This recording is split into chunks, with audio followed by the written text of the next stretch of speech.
Want a job? Get a shot.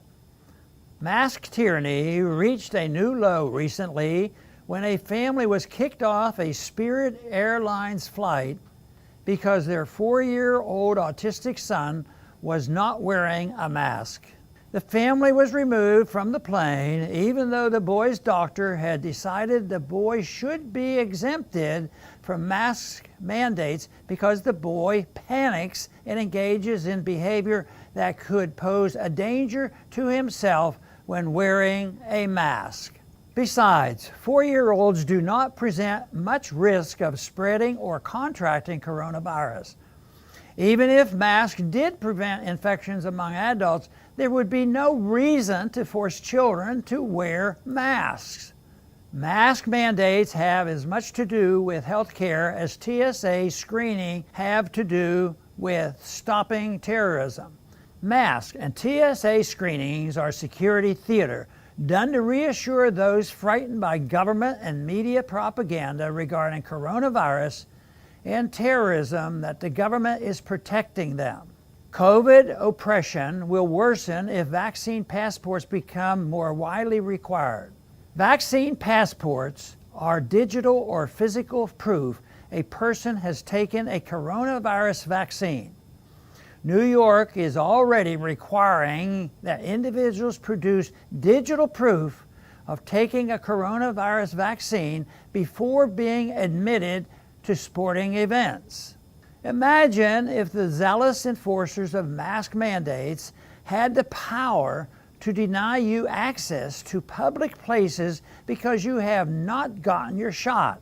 Even worse, what if a potential employer had to ensure you were properly vaccinated before hiring you? This could come to pass if proponents of mandatory E-Verify have their way. E-Verify requires employers to submit personal identifying information, such as a social security number and biometric data, to a government database to ensure job applicants have federal permission to hold jobs. Currently, E-Verify is only used to assure a job applicant is a citizen or legal resident. However, its use could be expanded to advancing other purposes, such as ensuring a potential new hire has taken all the recommended vaccines. E-Verify could even be used to check if a job applicant has ever expressed or associated with someone who has expressed hate speech, conspiracy theories, or Russian disinformation, which is a code for facts embarrassing to the political class. Many employers will be reluctant to hire such an employee for fear their businesses will become the next targets of cancel culture.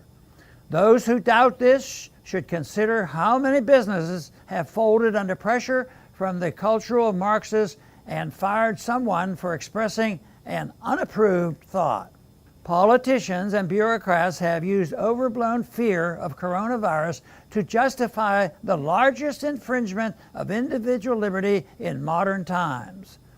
COVID tyranny has been aided by many Americans who are not just willing to sacrifice their liberty for phony security, but who help government take away liberty from their fellow citizens.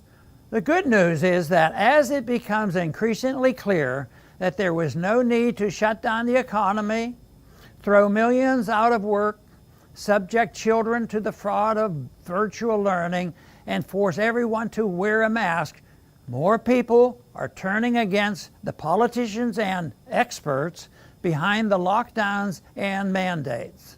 Hopefully, these Americans will realize that in addition to coronavirus lockdowns and mandates, the entire welfare warfare fiat monetary system is built on a foundation of lies. Thanks for listening.